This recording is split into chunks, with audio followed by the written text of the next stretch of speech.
नमस्कार. गुरुदेव दत्त. पुणे मुंबई महामार्गालगत देहरोड हे शहर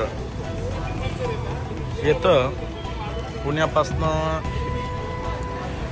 अंदाजे 20 किलोमीटरवरती हे स्थान आहे आणि बरोबर हवेला लागूनच ठिकाणी दाभोळे परिवाराच्या वतीने करण्यात आलेले आहे. स्थानिक लोकांना दत्त महाराजांचं दर्शन विनासायास मिळावं यासाठी या मंदिराची स्थापना दाभोळे परिवाराच्या वतीनं केलेली आहे. अतिशय छान स्वरूपाचं हे मंदिराचं बांधकाम आखीव रेखीव अशा स्वरूपात केलेलं आहे. जाऊया आपण दर्शन घेऊ. सुंदर अशी रंगरंगोटी प्रवेशद्वाराजवळ केलेली आहे.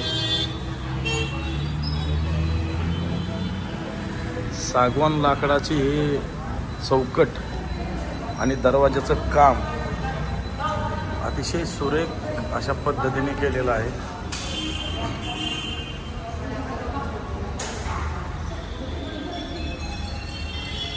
मंदिरात आल्यानंतर बरोबर परशुरामाचं जे काही विष्णूचे जे 10 अवतार आहे या 10 अवतारांचे फोटो, गजानन महाराजांची सुरेख अशी मूर्ती, शंकर महाराज, दत्त महाराजांचे प्रथम अवतार श्रीपाद श्रीवल्लभ तैलचित्र या ठिकाणी लावण्यात आलेलं आहे. संत श्रेष्ठ तुकाराम महाराज या ठिकाणी, नरसिंह सरस्वती, माणिक प्रभू, गोमनाबादला आपण ज्यांचं दर्शन घेतलं होतं असे माणिक प्रभू, गाणगापूरचे नरसिंह सरस्वती, अक्कलकोटचे श्री स्वामी समर्थ आणि शिर्डीचे साईबाबांचं तैलचित्र या ठिकाणी लावण्यात आलं आहे. बरोबर या विष्णूच्या 10 अवतारांचे 10 फोटो या ठिकाणी लावण्यात आलेले आहे. प्रवेशद्वाराजवळ आल्यानंतर किंवा रोडवरून जरी आपण रस्त्यावरनं जरी पाहिलं तरी दत्त महाराजांची सुरेख अशी मूर्तीचं दर्शन आपणास होतं. बरोबर मंदिराच्या समोरच एक घंटा आहे.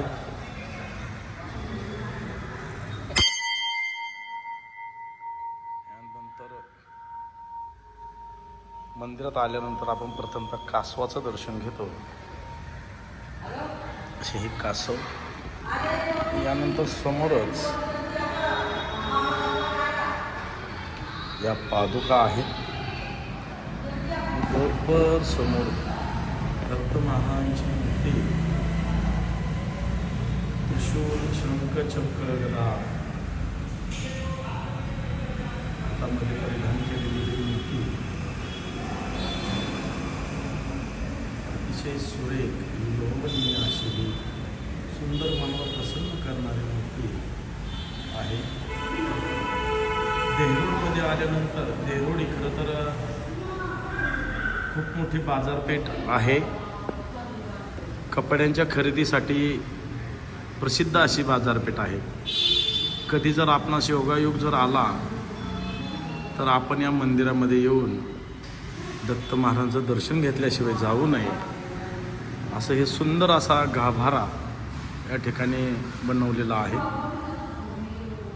प्रदक्षिणा मारण्यासाठी सुद्धा अतिशय प्रदक्षिणा मार्ग देखील सुंदर असा आहे. बाजूने दूरदर्शन घेण्यासाठी या ठिकाणी खिडकीचं नियोजन केलेलं आहे.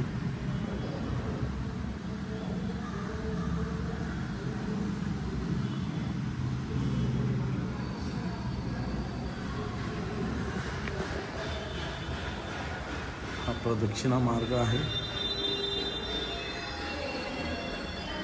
अतिशय सुंदर अशी स्वच्छता, कुठल्याही प्रकारचा कचरा या ठिकाणी आपल्याला पाहायला मिळत नाही. दाभोळे परिवार या मंदिराची सेवा करतं. दत्त जयंतीला खूप मोठा सोहळा या ठिकाणी संपन्न होतो. स्वच्छ आणि सुरेख असं हे मंदिर दत्त महाराजांची मूर्ती आहे. आपण पाहू शकता